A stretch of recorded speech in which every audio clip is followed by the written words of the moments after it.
নমস্কার। আমাদের বিশেষ অনুষ্ঠান চক্রান্তের পর্দাফাঁস তার চতুর্থ পর্বে আমরা পদার্পণ করেছি। আমাদের এই অনুষ্ঠানে আজ উপস্থিত আছেন শ্রীযুক্ত নারায়ণ গোস্বামী মহাশয়, ডিস্ট্রিক্ট কোঅর্ডিনেটর তৃণমূল কংগ্রেসের। নারায়ণদার কাছে ভোটের আগে বিজেপি যে বিভিন্ন রকম কার্যকলাপ করে চলেছে এবং বিজেপি যে বলছে যে তৃণমূলকে সরানোর জন্য এবং সিএমের পদ দখল করার জন্য তাদের অলরেডি একজন আছেন, নাম প্রকাশ করেনি, বলছেন ঠিক সময় নাম প্রকাশ হবে। তো সে ব্যাপারে কি বলবেন? না, দেখুন, প্রথম কথা বলি, আপনাদের চ্যানেলে সবাইকে স্বাগত জানাই, যারা শ্রোতা দর্শক মণ্ডলী আছেন। গণতান্ত্রিক দল, গণতান্ত্রিকভাবে নির্বাচনে লড়াই হবে, প্রতিদ্বন্দ্বিতা হবে, সেটাই স্বাভাবিক। এখন মমতা বন্দ্যোপাধ্যায়ের নেতৃত্বে তৃণমূল কংগ্রেস পশ্চিমবাংলায় যে উন্নয়ন করেছে গত 10 বছরে, সেই উন্নয়নটাকে আমরা তৃণমূল কংগ্রেস হাতিয়ার করেছি। আমাদের বিরুদ্ধে বিজেপি, সিপিএম, কংগ্রেসের জোট, আরও অনেক রাজনৈতিক দল লড়বেন, কিন্তু এখনও পর্যন্ত বিজেপির যে কথা আমরা শুনছি যে বিজেপি তাদের মুখকে, এখনও পর্যন্ত কিন্তু বিজেপি তাদের পশ্চিমবাংলার কোনো মুখের কথা এখনও পর্যন্ত প্রকাশ্যে তারা বলতে পারছেন না। এবং আজকেও যদি কোশ্চেন করা যায়, তারা বলছেন নরেন্দ্র মোদী হচ্ছে আমাদের মুখ। তাহলে বিজেপির সেই নেতাদের কাছে, দিলীপ বাবুদের কাছে আমাদের প্রশ্ন যে তাহলে কি নরেন্দ্র মোদী প্রধানমন্ত্রীর থেকে পদত্যাগ করে পশ্চিমবাংলা 294টা বিধানসভা আসনের কোনো একটা আসনে প্রতিদ্বন্দ্বিতা করবেন? এটা তারা খোলসা করুন। কারণ সংসদীয় গণতন্ত্রে ভারতবর্ষের সংবিধান অনুযায়ী প্রধানমন্ত্রী থেকে তো মুখ্যমন্ত্রীর বিরুদ্ধে লড়াই করা যায় না। এটা কেন খোলসা করছেন না? পশ্চিমবাংলা হচ্ছে, এবারের নির্বাচন হচ্ছে পশ্চিমবাংলার বিধানসভা নির্বাচন, এটা ভারতবর্ষের কেন্দ্রীয় সরকারের নির্বাচন নয়। সুতরাং এটা বাংলার থেকে প্রতিদ্বন্দ্বিতা করতে হবে। তাহলে এই যে বারবার বিজেপি বলছে যে আমাদের মুখ হচ্ছে নরেন্দ্র মোদী, এটা বলার মধ্যে দিয়ে প্রমাণ হয় যে তাহলে দিলীপ ঘোষের মুখ অচল, দিলীপবাবুরা ব্যর্থ। তাহলে শ্রমিক ভট্টাচার্যের মুখ অচল, শ্রমিকবাবুরা ব্যর্থ, জয়প্রকাশবাবুরা ব্যর্থ, রাজু ব্যানার্জিরা ব্যর্থ। তারা এখনও পর্যন্ত বাংলার মুখে, দেখুন, একটা মুখ আনতে গেলেও তার তো একটা সময়ের মধ্যে আনতে হবে। সেই মুখ আনতে কিন্তু বিজেপি ব্যর্থ হয়েছে। কারণ একটাই, বিজেপি পশ্চিমবাংলায় তেমন মুখ খুঁজে পাবে না। মমতা বন্দ্যোপাধ্যায় এবং পেলেও ভোট দেবে তো পশ্চিমবাংলার 10 কোটি মানুষ। সেই পশ্চিমবাংলার 10 কোটি মানুষ তারা কোথায় ভোট দেবেন? মমতা বন্দ্যোপাধ্যায় যদি মুখ্যমন্ত্রী না হতে পারেন, ব্যক্তি মমতা বন্দ্যোপাধ্যায়ের কিছু যায় আসে না। মমতা ব্যানার্জি যেদিন মুখ্যমন্ত্রী ছিলেন না, সেদিন মমতা ব্যানার্জি হাওয়াই চপ্পল পরতেন, সাধারণ একটা আটপৌরে তাঁতের শাড়ি পরতেন, টালির চালের বাড়িতে থাকেন। আজ পশ্চিমবাংলার মুখ্যমন্ত্রী মমতা বন্দ্যোপাধ্যায় 9-10 বছর, আজও মমতা ব্যানার্জি সেই হাওয়াই চপ্পল, সেই আটপৌরে তাঁতের শাড়ি আর সেই টালির চালের বাড়িতে মমতা ব্যানার্জি থাকেন। মমতা ব্যানার্জি যদি মুখ্যমন্ত্রী না হতে পারেন, তাহলে অসুবিধে কাদের? বাংলার খেটে খাওয়া মেহনতি, গরিব, শ্রমজীবী, কৃষিজীবী মানুষের। মমতা ব্যানার্জিকে যদি মুখ্যমন্ত্রী করা না যায়, তাহলে বিনামূল্যে রেশন বন্ধ হয়ে যাবে। মমতা ব্যানার্জিকে যদি মুখ্যমন্ত্রী না করা যায়, তাহলে কন্যাশ্রী প্রকল্পের টাকা এ কি শুধু তৃণমূল পায়? সবাই পায়, টাকা বন্ধ হয়ে যাবে। মমতা ব্যানার্জিকে যদি মুখ্যমন্ত্রী না করা যায়, সবুজ সাথী সাইকেল প্রকল্প বন্ধ হয়ে যাবে, ঐক্যশ্রী বন্ধ হয়ে যাবে, শিক্ষাশ্রী বন্ধ হয়ে যাবে, বিনামূল্যে বাচ্চাদের যে প্রাইমারি স্কুলের বাচ্চাদের যে বইয়ের ব্যাগ এবং জুতো দেওয়া হয় বন্ধ হয়ে যাবে, বিনামূল্যে স্বাস্থ্য। এই ধরুন করোনা হয়ে গেল, রাজ্য সরকারের দপ্তরের করোনা তো শুধু যে তৃণমূলের হয়েছে তা তো নয়। করোনা কোনো রাজনৈতিক দল, কোনো পতাকা, তার রং এসব দেখিনি। যারা রাজ্য সরকারের আন্ডারে ট্রিটমেন্ট করেছে, রাজ্য সরকার নিজের সরকারি হাসপাতাল এবং কিছু বেসরকারি নার্সিংহোমকে অধিগ্রহণ করেছে। অনেক বিজেপির নেতা কর্মীর বাবা মার চিকিৎসা সেখান দিয়ে হয়েছে। জিজ্ঞাসা করবেন তো 1 টাকা কি তাদের গাড়ির থেকে খরচ হয়েছে? হয়নি। টাকা কি নার্সিংহোমের মালিক সমাজসেবা করেছেন, ছেড়ে দিয়েছেন? তা নয়। সেই টাকাটারও ব্যবস্থা কিন্তু বাংলার মাননীয় মুখ্যমন্ত্রী মমতা বন্দ্যোপাধ্যায় করেছেন, এই করোনা রুগীদের জন্য বলছি। অর্থাৎ মমতা বন্দ্যোপাধ্যায়ের যে অবদান সেটা অনস্বীকার্য। আমরা সেই জন্য বলতে চাই, পশ্চিম বাংলাকে কি আগামী 5 বছরের জন্য শাসন করবে কোনো বাঙালি, নাকি গুজরাটের কোনো ব্যবসায়ী? এই প্রশ্নে ভোট হবে। বাংলার সুরক্ষার ভোট, বাংলার উন্নয়নের ভোট, বাংলার অগ্রগতির ভোট, বাংলার সংস্কৃতির ভোট। এই বাংলার যে আব্রু, বাংলার যে সম্মান, বাংলার যে সংস্কৃতি, সেটা সুরক্ষিত হবে কার হাতে?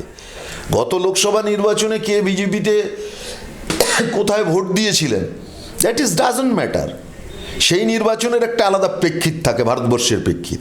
এই নির্বাচনে কিন্তু সম্পূর্ণ আলাদা একটা প্রেক্ষিত কাজ করে, সেটা হচ্ছে বাংলার নির্বাচন। বাংলার মানুষ কিভাবে হবে?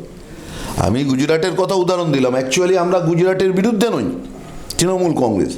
আমরা গুজরাটিদেরও বিরুদ্ধে নই, আমরা গুজরাট মডেলের বিরুদ্ধে। আপনি দেখেছেন যে দিলীপ ঘোষ কিছুদিন আগে বলেছে, আমরা যদি পশ্চিমবাংলার ক্ষমতায় আসি, 200 বছরে বিজেপি পশ্চিমবাংলার ক্ষমতায় আসবে না, আপনি নিশ্চিত লিখে রাখুন।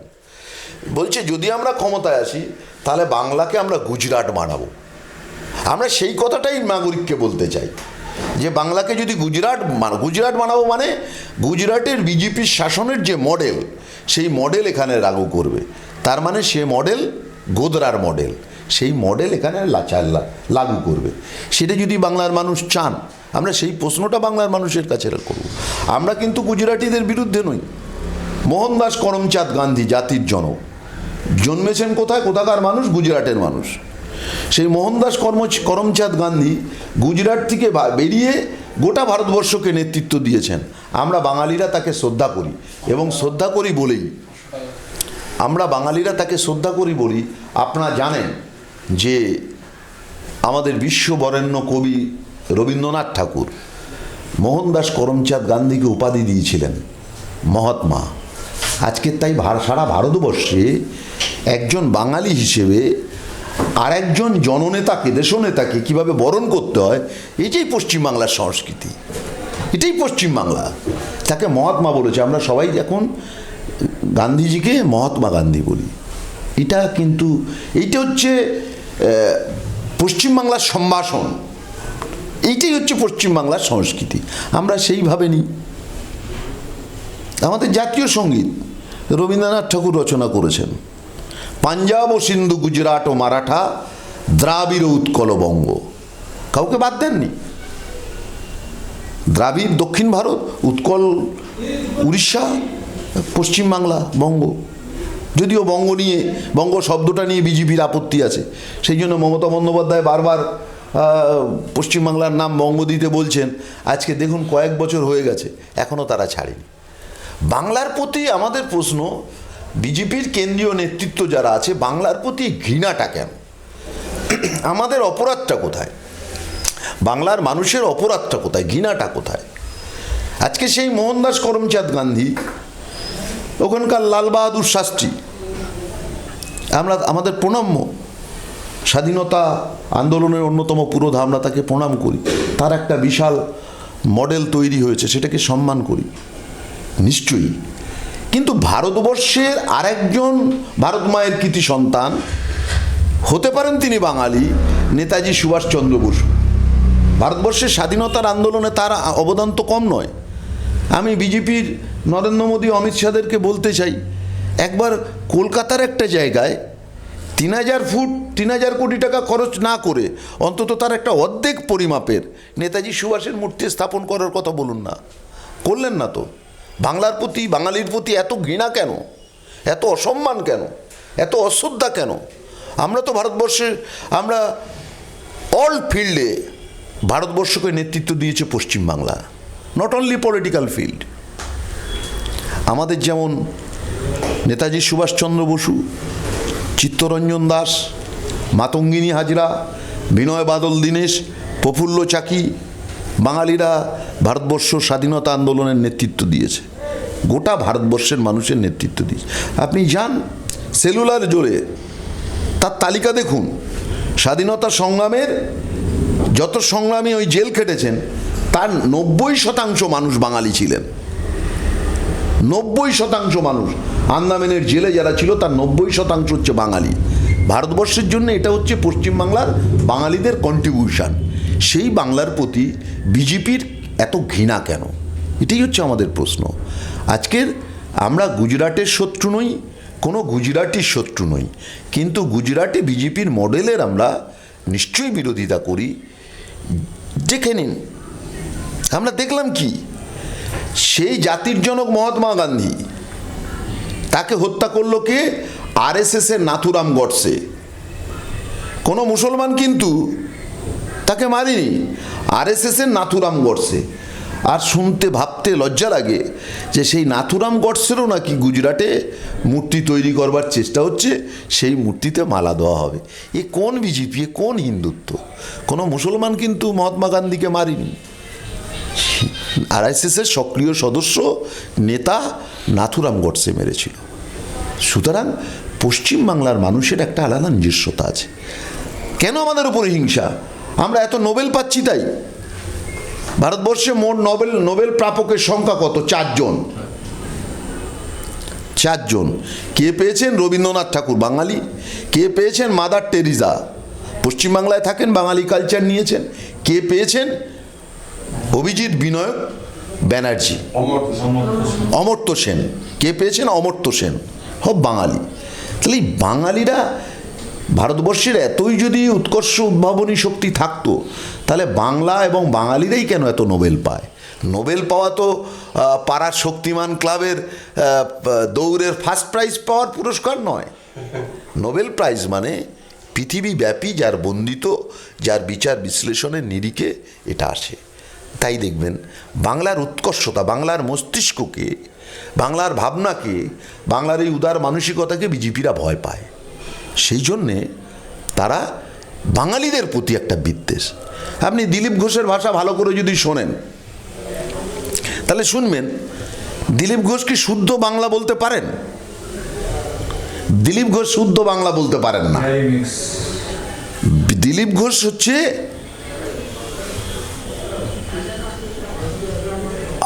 অর্ধেক বাঙালি অর্ধেক অবাঙালি, পুরো বাঙালি হতে পারেননি। ওনার কথাবার্তা, ওনার চালচলন, ওনার ডেলিভারি বাঙালি সুলভ নয়। এটা সাধারণ মানুষের কথা বলছি আমি, বাঙালি সুলভ কথাবার্তা নয়। ওনার কথাবার্তার মধ্যে একটা অবাঙালিত্ব রয়েছে। কারণ এই অবাঙালিত্ব না থাকলে হয়তো রাজ্য সভাপতি হওয়া যায় না। এরকম মানে খুব বেশি বাঙালি প্রীতি থাকলে এটা করা যায় না। আজকে সেই জিনিসটা চলছে। ভারতবর্ষ পশ্চিমবাংলার মানুষ মুখিয়ে আছে। সামনে ভোট, সামনে বিধানসভার ভোট, মানুষ মুখিয়ে আছে। নরেন্দ্র মোদী পশ্চিমবাংলার জন্য কি করেছেন? আমি তো আপনাকে হিসেব দিলাম, মমতা বন্দ্যোপাধ্যায় এতগুলো বাংলার উন্নয়নে কাজ করেছেন। উনি কি করেছেন? এত বড় করোনা কোভিড চলে গেল, এত বড় অতিমারি ঝড় আমফান চলে গেল। মুখ্যমন্ত্রী প্রধানমন্ত্রীকে নিয়ে এসেছিলেন বসিরহাট কলেজে। সেই মিটিংটায় আমরা জেলা থেকে 2 জন ছিলাম, আরও অন্যরা সরকারি রাজ্য পর্যায়ের আমলা, চিফ সেক্রেটারি তারা ছিলেন, আমি ছিলাম, জ্যোতিপ্রিয় মল্লিক ছিলেন। সেখানে মমতা বন্দ্যোপাধ্যায় বলছেন, আমার চোখের সামনে 10-12 ফুট দূরে প্রধানমন্ত্রী আর মুখ্যমন্ত্রী ছিলেন। সেখানে মমতা বন্দ্যোপাধ্যায় বলছেন, স্পষ্ট বললেন, मैं आपका पास भीख नहीं मांगता, बंगाल को जो प्राप्त है सेंट्रल गवर्नमेंट के पास 53,000 करोड़ वो मुझको दिला दीजिए। আমি ভিক্ষে চাই না, বাংলা থেকে যে কোটি কোটি টাকা আপনি ডিউটিস তুলে নিয়ে যান, সেই করের আমাদের রাজ্যের যে সংবিধান অনুযায়ী প্রাপ্য 53,000 কোটি টাকা, সেটা আপনি আমাকে দিন। আজ পর্যন্ত দেয়নি, উল্টে ভারতবর্ষকে বিক্রি করে দিচ্ছেন। ভারতবর্ষের এয়ারপোর্ট বিক্রি, ভারতবর্ষের রেল বিক্রি, ভারতবর্ষের LIC বিক্রি, ভারতবর্ষের কোল ইন্ডিয়া বিক্রি, ব্যাংক বেসরকারীকরণ, গোটা ভারতবর্ষকে বিক্রি করে দিচ্ছে। দেশপ্রেমের কথা বলেন, ওনার মুখে মানায় নাকি? নির্বাচন আসলে পাকিস্তানে একটা গিয়ে বোম ফেলে আসলাম, একটা মেকি দেশপ্রেম তৈরি করলাম, এটা তো ওনার ইলেকশন স্ট্র্যাটেজি। এটা নির্বাচনের, লোকসভা নির্বাচনের আগে বিজেপির ইলেকশন স্ট্র্যাটেজি। 2024 সালে আমিও মারা যাব না, ঈশ্বর যদি স্পেশালি না ডাকে, আপনিও বেঁচে থাকুন। 24 সালের আগে দেখবেন আর একবার বিজেপির এজেন্ডা থাকবে পাকিস্তানের সঙ্গে যুদ্ধ করার। একটা মেকি দেশপ্রেম। এটা হিন্দু মুসলমানের লড়াই নয়, পাকিস্তানের সঙ্গে আমাদের লড়াইটা অন্য রকমের লড়াই। কি লড়াই? যেহেতু স্বাধীনতার পরে দুটো দেশ ভাগ হয়েছিল, আমাদের পরিবার 91 পরিবার ভাই ভাইয়ের মধ্যে ভাগ হলে যখন হাঁড়ি আলাদা হয় তখন একটা অশান্তি থাকে, এ ও বাড়ির দিকে তাকায় না, ও বাড়ির দিকে তাকায় না, এরকম একটা থাকে। সেই রেষারেষি জন্ম থেকে আছে। সেই জন্যে দেখবেন ক্রিকেট খেলা, ভারতবর্ষ পৃথিবীতে সবচেয়ে ব্যালেন্স ক্রিকেট টিম কোনটা? অস্ট্রেলিয়া। তার সাথে যদি ভারতবর্ষের খেলা হয়, যত মানুষ খেলা দেখেন, যত মানুষ ইন্টারেস্টেড, কিন্তু অনেক নিচে ভারতবর্ষের ক্রিকেটের গ্রাফে।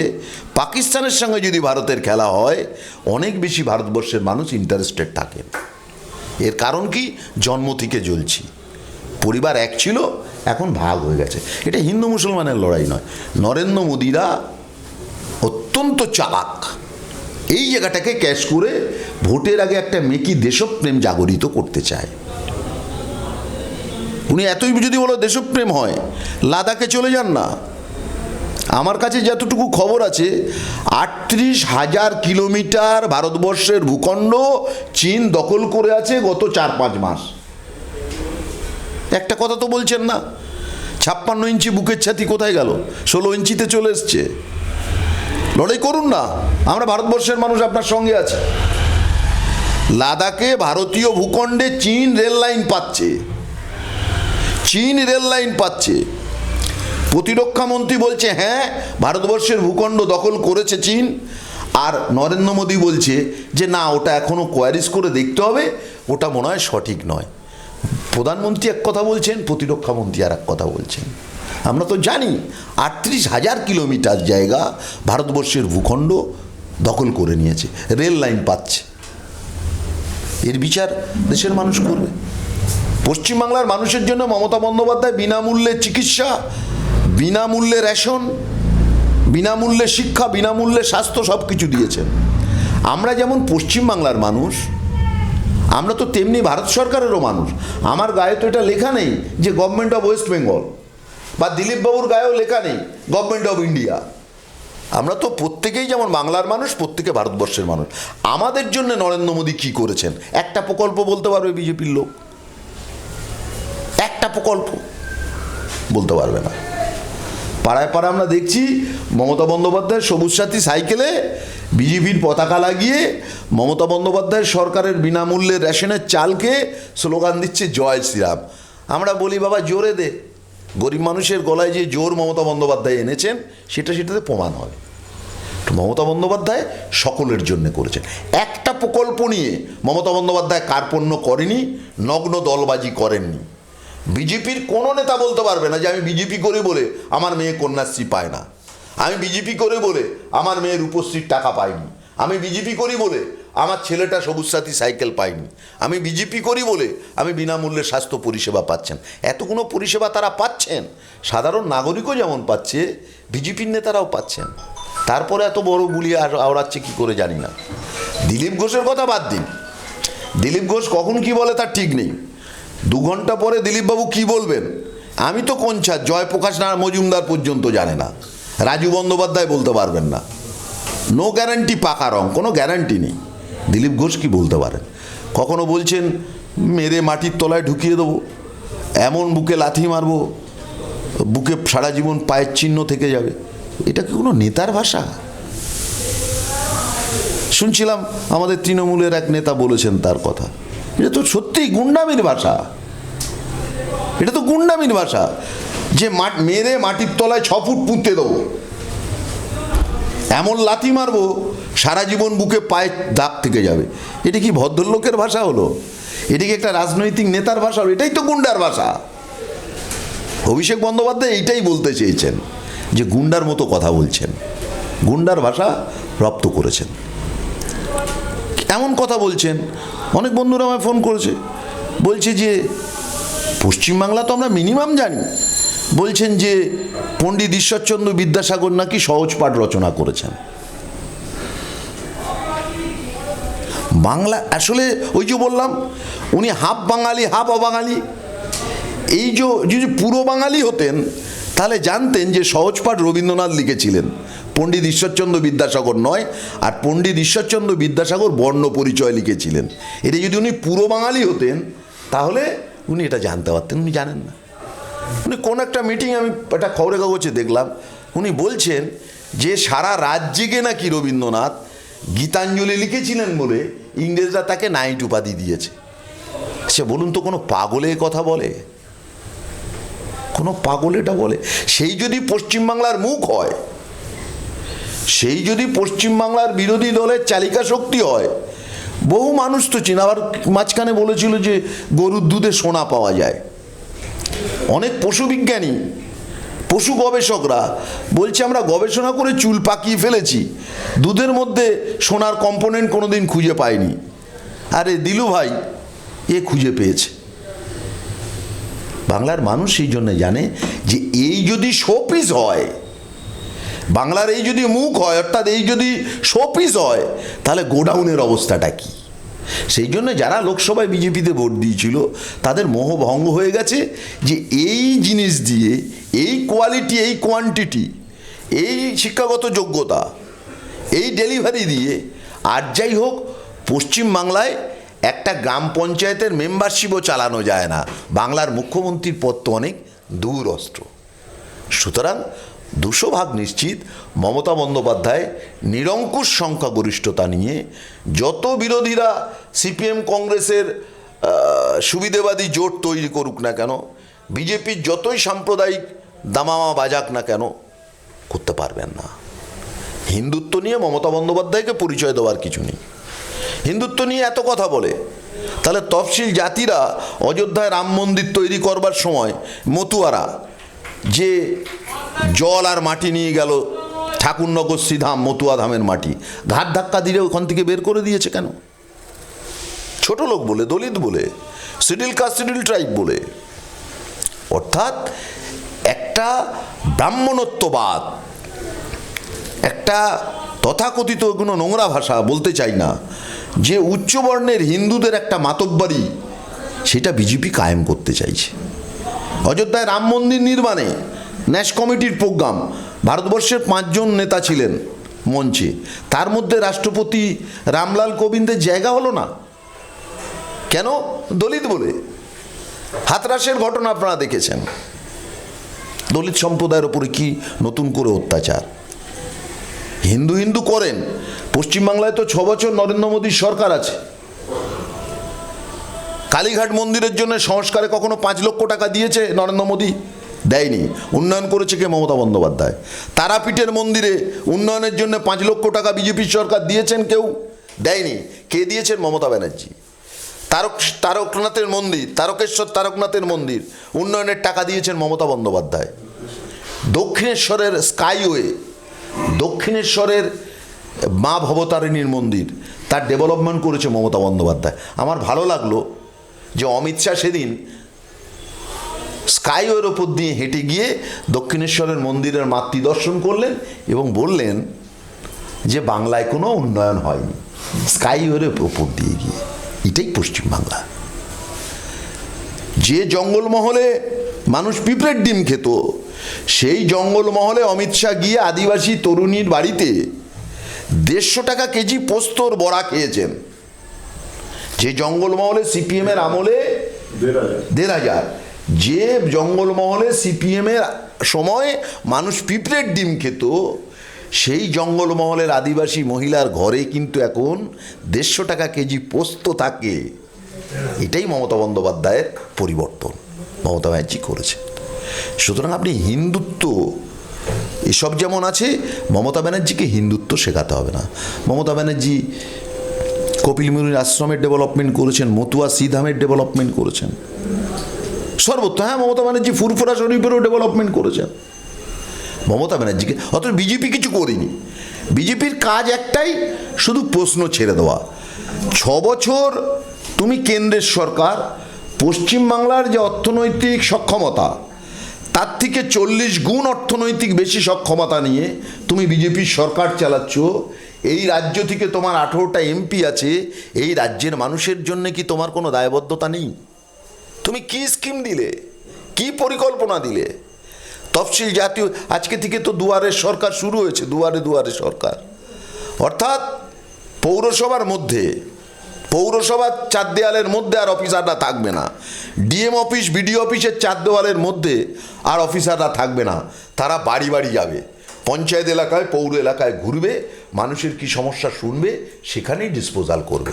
আগামী 2 মাস ধরে, আজকে থেকে শুরু হয়েছে, আগামী 2 মাস ধরে করবেন।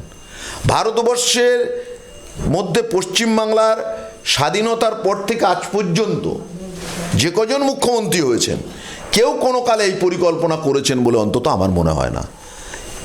এর জন্যই মমতা ব্যানার্জি নিত্য নতুন ভাবনা, তার সৃজনশীলতা, তার উৎকর্ষ, তার শক্তি এত তীব্র, তিনি কালীঘাটের টালির চালের বাড়িতে বসেই বুঝতে পারেন বাংলায় কোনটা প্রয়োজন, একজন দরদি নেত্রী। সুতরাং বিজেপির এই চক্রান্ত পর্দা ফাঁস করে অনেক রকমের ষড়যন্ত্র এর মধ্যে হবে, আমরা তৈরি। মমতা বন্দ্যোপাধ্যায়কে জেলে কি করে ভরা যায়, অভিষেক বন্দ্যোপাধ্যায়কে কিভাবে হ্যারাস করা যায়, আরও তৃণমূল কংগ্রেসের নেতা নেত্রীদেরকে কিভাবে কখনো ইনকাম ট্যাক্স, কখনো ইডি, কখনো সিবিআই, বিভিন্ন ডিপার্টমেন্ট লিলিয়ে দিয়ে তাদের কণ্ঠকে রোধ করবার চেষ্টা হবে। আপনারা দেখেছেন, এটা একটা প্রচলিত কথা আছে, যখন নির্বাচন আসে তখন এই সিবি, ইডিআই, ইনকাম ট্যাক্স, সিবিআই এরা সক্রিয় হয়। বাংলায় যখন নির্বাচন আসে, এটা পার্ট অফ দ্য গেম। বিহারের নির্বাচনের আগে তারা বিহারে সক্রিয় ছিল, অর্থাৎ এটা বিজেপির গোপন এজেন্ডা, বহিরাগত পাঠাচ্ছে। বিজেপি এজেন্সি যেমন লিলিয়ে দিয়েছে, তেমনি বহিরাগত নেতারা ডজন ডজন আসছে। চ্যাটার্ড বিমানে করে অমিত শাহ 6 ঘন্টার জন্য ঘুরে চলে গেল পোস্তর বরাকে। পশ্চিমবাংলা চিনে গেলেন, এত সোজা। বাংলার সেন্টিমেন্ট চেনা, বাঙালি হতে হবে, মনে প্রাণে খাঁটি বাঙালি হতে হবে। সুতরাং বাংলার 10 কোটি মানুষ জানে যে পশ্চিমবাংলার সুরক্ষা, বাংলার স্বার্থ, বাংলার সংস্কৃতি, বাংলার উন্নয়নের এই ধারা এ বজায় রাখতে ইতিপূর্বে প্রফুল্ল সেন, প্রফুল্ল ঘোষ, ডক্টর বিধান রায়, অজয় মুখার্জি, সিদ্ধার্থ শঙ্কর রায়, জ্যোতি বসু, বুদ্ধদেব ভট্টাচার্য এবং সবশেষে মমতা বন্দ্যোপাধ্যায়, প্রত্যেকেই বাঙালি হিসেবে কাজ করেছেন। তার মধ্যে উল্লেখযোগ্য কাজ করেছেন মমতা বন্দ্যোপাধ্যায়। তাই মমতা ব্যানার্জির কোনো বিকল্প নেই।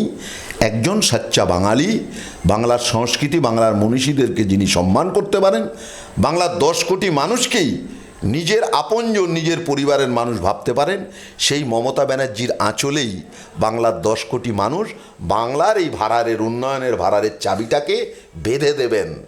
এটা আর কারুর কাছে দেবে না বাংলার মানুষ, এটা নিশ্চিত। ধন্যবাদ, নমস্কার।